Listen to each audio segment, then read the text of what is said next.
ওয়াকফ সম্পত্তি নিয়ে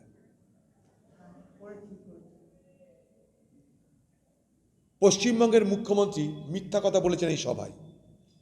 ওয়াকফ বাতিল করার জন্য সরকার কখনো সুপ্রিম কোর্টে আপিল করেনি। আমি বলছি করেনি। যদি করে থাকেন নাম্বার দিন। পশ্চিমবঙ্গ সরকার কোনোদিন ওয়াকফ সম্পত্তির বিরুদ্ধে সুপ্রিম কোর্টে আপিল করেনি, যায়নি। পশ্চিমবঙ্গ সরকার কখনো বিধানসভায় ওয়াকফ আইনের বিরুদ্ধে বিল বা প্রস্তাব, বিল না, ওয়াকফ আইনের বিরুদ্ধে প্রস্তাব এনে সেটাকে পাশ করাননি। পশ্চিমবঙ্গের তৃণমূল বিজেপি পার্টিকে খুশি করতে হঠাৎ করে ওয়াকফ আইনের সব নিয়মকানুন নিয়ে ময়দানে নেমেছেন, জেলায় জেলায় বার্তা দিয়ে দিয়েছেন, প্রশাসনিক বার্তা। পরিণাম কি হচ্ছে? খতিয়ান 1, তাতে যে সমস্ত জমি, যে সমস্ত সম্পত্তি, মাদ্রাসা, কবরস্থান, ঈদগাহ, সমস্ত কিছু যেগুলো কমিটির হাতে ছিল,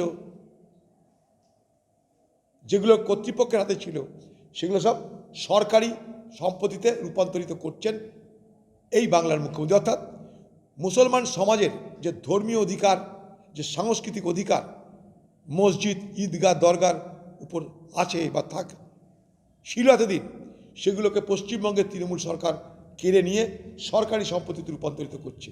এরপর জমি মাফিয়ার আসবে, প্রমোটার আসবে, সেই সমস্ত জমি হেরাফেরি হবে। সবথেকে বড় কথা, মুসলমান সমাজের ধর্মীয় আবেগকে, সাংস্কৃতিক আবেগকে অবজ্ঞা করে, পদদলিত করে এই বাংলার মুখ্যমন্ত্রী খতিয়ান 1-এ যে সমস্ত সম্পত্তি রেজিস্ট্রেশন করছেন, নথিভুক্ত করছেন, তাতে মুসলমান সমাজ তার নিজের ধর্মীয় সম্পত্তির উপরে অধিকার হারাতে চলেছেন। এটা নিয়ে বাংলার মুখ্যমন্ত্রী একটা কথা নাই। বড় চালাক, একটা কথা নাই। এই চালাকি বাংলার মানুষ, মুর্শিদাবাদে মানুষের ধরতে আরম্ভ করে দিয়েছে। একদিন দিদি বলেছিল না, যে গরু দুধ দেয় তার লাত খাওয়াও ভালো। আমি বলতে পারি এবার গরু তৃণমূলের মুখে লাত মারবে, যেখানে সেখানে না। মুখ্যমন্ত্রী নিজে কেন বলছেন না, ডিএম কেন বলছেন? আমি আরেকটা দাবি করছি, সারা ভারতবর্ষে, আবার বলছি সারা ভারতবর্ষে সবথেকে বেশি ওয়াকফ সম্পত্তি কোথায়? পশ্চিমবঙ্গে। সংখ্যা 1,48,253টা। কবেকার হিসাব? সাচার কমিটির রিপোর্টের হিসাব, সাল 2006-07, আজ 2025। এখন পর্যন্ত আরও কত ওয়াকফ প্রপার্টি অ্যাড হয়েছে আমরা জানি না।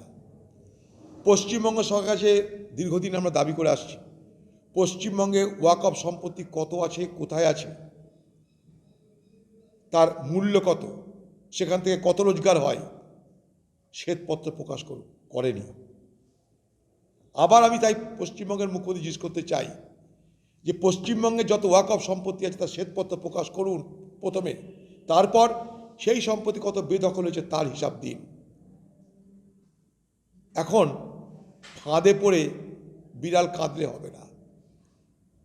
মোদির জন্য আপনি বলছেন কেন্দ্রের সঙ্গে সহযোগিতা করে চলব, আর কেন্দ্র সেই সুযোগে সমস্ত মুসলমানদের এ বাংলায় অধিকার কেড়ে নিচ্ছে।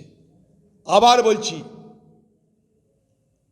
এই পশ্চিমবঙ্গে এই মুর্শিদাবাদ জেলায় একটাও যদি সম্পত্তি, মুসলমানদের ধর্মীয় সম্পত্তি যদি সরকার কেড়ে নেওয়ার চেষ্টা করে ভেস্টেড প্রপার্টির নামে, সরকারি জমির নামে, আমরা কিন্তু বসে থাকবো না।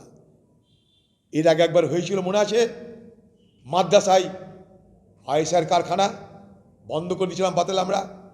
আবার মুখ্যমন্ত্রী এই বাতালা বন্ধ করে দেবো এই পশ্চিমবঙ্গে, এই মুর্শিদাবাদে।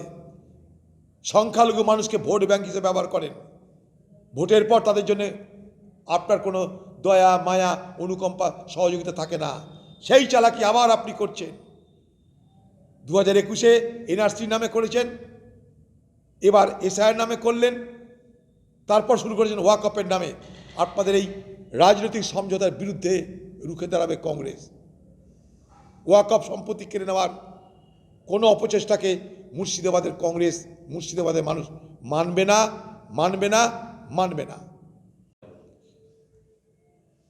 এগুলো হচ্ছে টিভিওয়ালাদের নেতা। টিভিওয়ালার নেতা বানিয়েছে, আমি আর তো কিছু করার না এখানটায়। আমি শুধু একটা কথা বলতে চাই, এই হুমায়ুন কবিরকে মমতা ব্যানার্জি নির্বাচনের সময় ব্যবহার করেছিল আমাকে হারানোর জন্য, সারা মুর্শিদাবাদ জানে। নির্বাচনের আগে মমতা ব্যানার্জির এই হুমায়ুন কবিরকে দিয়ে পুলিশ হুমায়ুন কবির মিলে শক্তিপুরে দাঙ্গা করেছিল রামনবমীর দিন। সেই দাঙ্গা করার পর হুমায়ুন কবির সদর্পে বলেছিল সংবাদ মাধ্যমের সামনে, মুর্শিদাবাদে 70% মুসলমান, 30% হিন্দু। মনে করলে মুসলমানরা হিন্দুদেরকে গঙ্গায় মেরে ভাসিয়ে দিতে পারে। সেই ছোট্ট ক্যাসেটটা সংবাদ মাধ্যমের প্রচার সঙ্গে সঙ্গে আইপ্যাকের লোকরা সেটাকে কালেক্ট করে হিন্দু গ্রামে গ্রামে ছড়িয়ে দিল আরও বেশি করে প্রচারের জন্য। Intensive campaigning. বক্তব্য কি? এই সময় হিন্দুরা এক হও, বিজেপি জিতবে, তাই অধীর চৌধুরীকে ভোট দেওয়া নয়। বাঁচতে গেলে, মুসলমানদের হাত থেকে বাঁচতে গেলে হিন্দুরা এক কাট্টা হতে হবে। আমার বিরুদ্ধে যিনি প্রার্থী ছিলেন ক্রিকেটার, তিনি মুসলমান ছিলেন, তাই মুসলমান ভোট তো পাওয়া যাবেই। হিন্দু ভোটে আঘাত হানো যাতে অধীর চৌধুরী হারে। 2019 সালে এই বহরমপুর লোকসভায় যেখানে বিজেপি 1,43,000 ভোট পেয়েছিল, সেখানে 4.5 লক্ষ ভোট পেয়ে গেল। আমি হারলাম, দিদির কার্য সিদ্ধি হয়ে গেল। অথচ সেদিন কিন্তু 70% মুসলমান, 30% হিন্দুকে মেরে ভাসিয়ে দেওয়ার কথা বললেও বাংলার মুখ্যমন্ত্রী নিন্দাও করেননি। এটা সরকারি দলের বক্তব্য না, তাও বলেননি। তৃণমূল সেই বক্তব্যকে অস্বীকারও করেননি। অথচ নির্বাচন কমিশন সেই হুমায়ুন কবিরের বিরুদ্ধে কিন্তু ব্যবস্থা নিতে বলেছিল। তো দিদির এইটা হচ্ছে চরিত্র, ইউজ অ্যান্ড থ্রো। কাজের সময় কাজী, কাজ ফুরালে পাজি। হুমায়ুনের দ্বারা আর কিছু আসবে না। হুমায়ুন এখন ডিসপেন্সেবল আইটেম। দিদি জানে হুমায়ুনকে দিয়ে আর আমার কাজে লাগবে না। এত বিলা করে দিয়েছে, এত বাবাল করে দিয়েছে, একে এখন বোঝা হয়ে গেছে। যে হুমায়ুন একদিন দিদির সম্পদ ছিল, আজকে সেই হুমায়ুন দিদির বোঝা হয়ে গেছে। আর বোঝা হলে দিদি তাকে সঙ্গে সঙ্গে ঘাট থেকে নামিয়ে ফেলে। এই তৃণমূলের একটা নেতার এই হাল হয়েছে, হুমায়ুনের সেই হালই হলো। এবার সে কী করবে না করবে, বাবরি মসজিদ বানাবে না সে দিদির মতন আবার জগন্নাথকে, যেমন দিদি উড়িষ্যা থেকে উঠিয়ে নিয়ে বাংলায় চলে এলো, দিদি আর দিদির দেখা দেখি আবার হুমায়ুন থেকে কাকে নিয়ে আসবে জানি না। কিন্তু মুর্শিদাবাদের মানুষ কোনোদিন সম্প্রীতির বিরুদ্ধে নয়। মুর্শিদাবাদের মানুষ কোনোদিন সাম্প্রদায়িক ঐক্যের বিরুদ্ধে নয়, ছিল না। আজও যে মসজিদের কথা বলা হচ্ছে, সেই মসজিদ নিয়ে মুর্শিদাবাদের মানুষের বিন্দুমাত্র হেলদোল ছিল না, এতটুকু হেলদোল ছিল না। আমি বলছি আপনাদেরকে। তো বাংলার মুখ্যমন্ত্রী আজ এই বাংলায় সাম্প্রদায়িকতার বীজ বুনে দিয়েছেন বিজেপির সঙ্গে হাতে হাত মিলিয়ে। নির্বাচনী জোট হয়েছিল এই টিএমসির সঙ্গে বিজেপির। দিদি বিজেপি সরকারের মন্ত্রী ছিলেন। বাংলায় RSS শাখা সংগঠন হু হু করে বেড়েছে। বাংলায় এখন রাজনীতির উপাদান, নির্বাচনের উপাদান হিন্দু মুসলমানের বিভাজন। একটা কোন পজিটিভ কথা বলেছি বলুন? এখানে মিথ্যার বেসাতি হয়েছে, মিথ্যার পাঁচালি পড়েছেন দিদি। সকলের বহরমপুরবাসী কানে তালা লাগিয়ে দিয়েছেন।